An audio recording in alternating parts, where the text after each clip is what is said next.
इलाज होने के बाद क्या वो एक सामान्य जिंदगी जी सकता है पेशेंट, या उनके ऐसा कुछ चीजें रहती है जो कभी क्योर नहीं हो सकती? ये मिथक भी आप थोड़ा दूर। कैंसर अगर क्योर हो गया है पूरे प्रॉपर ट्रीटमेंट के बाद, तो व्यक्ति बिल्कुल नॉर्मल जीवन व्यतीत कर सकता है। लेकिन उसमें दो ही प्रॉब्लम्स हैं जो उसको नॉर्मल जीवन नहीं जीने दे पाती। पहला तो वो मरीज़ खुद, क्योंकि वो अपने माइंड में खुद ही इस भावना का शिकार हो जाता है कि अब मैं बेचारा हो गया हूँ या हो गई हूँ, और अब मेरी लाइफ जो है कुछ ज़्यादा बची नहीं है, और अब मतलब उसके लिए कोई इंटरेस्ट ख़त्म, मतलब वो एक तरह से डिफीटेड सोल हो जाता है। उसका बहुत सारा कारण हमारा सोसाइटी है, हमारा परसेप्शन है कैंसर को लेके। तो सबसे पहले तो ये ज़रूरी है कि जो भी पेशेंट, एक ये बीमारी है, it's nothing more than a disease. In fact जो डायबिटीज़ है वो ज़्यादा खतरनाक है, वो इनक्योरेबल है, लेकिन उसे हम नहीं छुपाते। कैंसर क्योर हो गया है लेकिन फिर भी हम मुंह छुपाए घूम रहे हैं, हम अपने डिप्रेस घूम रहे हैं। तो सबसे पहले ज़रूरी है कि हम इसको एक बीमारी की तरह लें।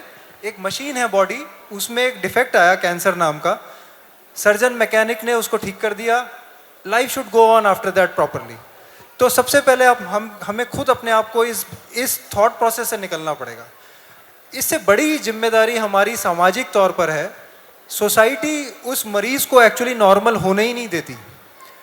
घर वाले उसको, जैसे उनके घर के परिवार के इमीडिएट फैमिली के मेंबर्स हैं, वो उनका जो ऐसे बीमारी से पहले नॉर्मल व्यवहार होता था उससे ज़्यादा ध्यान रखते हैं। ज़्यादा ध्यान रखने से उसको ये लगता है कि मैं अभी भी पूरा ठीक नहीं हुआ हूँ। सेकेंडली उसको कहेंगे कि नहीं, वहाँ नहीं जाना, यहाँ नहीं जाना। प्रोफेशन में हम उनको डिफरेंट ट्रीटमेंट देते हैं। प्रमोशन आता है तो लगता है कि नहीं, ये तो कैंसर का पेशेंट है। या कई बार हम सोचते हैं कि नहीं, इनको अब मतलब जितनी जल्दी हमारे फर्म से हट जाए अच्छा है, क्योंकि कैंसर हो चुका है, अभी ये ज़्यादा प्रोडक्टिव नहीं रहने वाले। सोसाइटी में हमारी नॉर्मल बातचीत में मतलब ऐसे ऐसे एग्जाम्पल्स मैं अपने पेशेंट्स को बोलता हूँ कि आप छुपाइए मत, आप बिल्कुल बेधड़क बताइए कि हाँ कैंसर हुआ था, ठीक हो गया। तो वो ऐसे ऐसे एग्जाम्पल्स बताते हैं सोसाइटी में उनको क्या क्या सुनने को मिलता है कैंसर होने की वजह से। एक हमारे व्यक्ति हैं जो काफ़ी सीनियर और काफ़ी फेमस पर्सनालिटी थे, पुरानी बात है। कोई फंक्शन हुआ, उसमें पास थे, टिकट्स थे, तो वो हॉस्पिटल से जस्ट डिस्चार्ज होके गए तो उनको फ़ोन आया। तो उन्होंने अपनी ये जाहिर की कि भाई मैं असमर्थ हूँ, मैं अभी पास नहीं करा सकता, अभी तो मेरा कैंसर का ट्रीटमेंट होके चल रहा है। तो आप यकीन मानिए, मतलब सीरियसली उसको ये जवाब मिला कि सर जाते जाते कम से कम हमें पास ही दिला जाइए। I mean this is the level of our thought process as a society, as a group, जिस समाज का हम सभी हिस्सा हैं, मैं, आप, सभी लोग। दूसरा, मैंने अभी बताया, कोई एक महिला कैंसर हमारी पेशेंट, वो किसी पब्लिक फंक्शन में गई तो उनको देखते ही बोली, अरे आप अभी तक जिंदा हैं, हमारे पड़ोस में वो, उसको कैंसर हुआ था, वो तो 3 महीने बाद ही उनकी डेथ हो गई। सो हमें इस माइंडसेट से निकलना है। और ये जिस फक्र से हम ये सब चीज़ें बोलते हैं ना, वो ये भूल जाते हैं कि कैंसर कोई पूछ के नहीं आने वाला। आज हम बात कर रहे हैं, किसी का मजाक उड़ा रहे हैं कैंसर का कि भाई आप कैसे जिंदा हैं, कल को कोई भरोसा नहीं है। ये मशीन है, it's a very complicated machine. कब इसका इंजन फेल होने वाला है, किस नाम की बीमारी से फेल होने वाला है, नोबडी नोज। तो इसलिए ये कोई ऐसे थोड़ा सा, इसमें बस हमें थोड़ा ध्यान रखना है और हमारी जिम्मेदारी है उसको पेशेंट को नॉर्मल स्ट्रीम ऑफ लाइफ में वापस लाने की। तो ठीक होने के बाद उनको क्या डॉक्टर से रेगुलर संपर्क, मतलब वो भी एक रहता है कि फॉलोअप नहीं हो पाता, ये कितना जरूरी है पेशेंट के लिए? ये बहुत इंपॉर्टेंट क्वेश्चन है। कई लोग हमसे पूछते हैं कि भाई हमारे को, जैसे मेरे पास जितने भी मरीज आते हैं ना, आज तक सबने ये सवाल पूछा कि ये बीमारी मुझे दोबारा तो नहीं हो जाएगी। उसको ये चिंता नहीं है कि अभी ठीक हो जाएगी कि नहीं हो जाएगी, उसको ये चिंता है कि कैंसर दोबारा तो नहीं हो जाएगा। तो सबसे पहले हमें ये समझना पड़ेगा कि किसी भी बीमारी का इलाज जब हम करते हैं तो इसका मतलब ये नहीं है कि वो दोबारा नहीं आ सकती। कोई भी बीमारी आप कोई भी उठा लीजिए, ठीक होने के बाद मतलब वो प्रेजेंट प्रॉब्लम सॉल्व हो गई है, आगे आएगी कि नहीं आएगी ये किस्मत है। Follow up of cured patients, cancer का पूरी तरीके से इलाज होने के बाद उसका प्रॉपर फॉलो अप बहुत ज़रूरी है। उसमें हम पूरी तरह से अभी भी स्ट्रिक्टली फॉलो नहीं करते हैं। कई बार मेडिकल साइड से प्रॉब्लम आती है, ज़्यादातर पेशेंट की तरफ से प्रॉब्लम आती है। 3 हमारा फॉलोअप ऐसे होना चाहिए कि पेट के कैंसर के प्रॉपर इलाज के बाद पहले 2 साल हर 3 महीने बाद फॉलोअप हो, टेस्ट हो, उसके बाद नेक्स्ट 2 ईयर्स तक हर 6 महीने बाद हो, और उसके बाद जीवन भर साल में एक बार। उसका कारण क्या है कि कैंसर दोबारा होने का एक रिस्क है, लेकिन अगर फॉलोअप इस फ्रीक्वेंसी से हम करते रहें और दोबारा कैंसर को भी अगर इनिशियल स्टेज में पकड़ लिया तो उसका फिर क्योर हो सकता है। लेकिन अगर हम फॉलोअप स्ट्रिक्टली नहीं करेंगे तो वो भी फिर लास्ट स्टेज में पकड़ में आएगा। एक धारणा ये है कि जैसे हम बहुत लाइफ के प्रति बहुत कैजुअल रहते हैं, क्योंकि सबको मरना है तो क्या फर्क पड़ता है अगर हम सिगरेट पिए। ये टेंडेंसी, ये मानसिकता के बारे में आपको क्या is it growing up in this generation और is it dangerous? Definitely smoking तो 100% डेंजरस है, और अल्कोहल को लेके हमारी सोसाइटी में ये एक बहुत बड़ा वहम है कि ये कार्डियो प्रोटेक्टिव है, इससे हार्ट की बीमारी नहीं होती, इसकी एक डोज होती है जो बहुत सेफ है।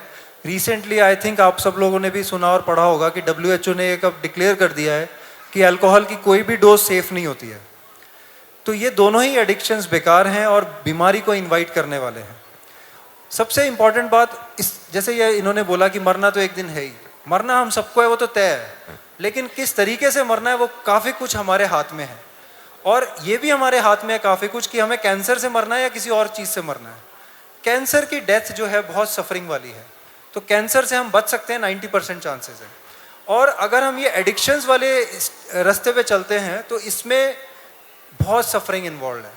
मैं जैसे बताता हूँ, अभी हमारे कोई पेशेंट हमारे नॉन एडमिट हुए 75 ईयर्स के, उनको बार बार निमोनिया हो रहा है।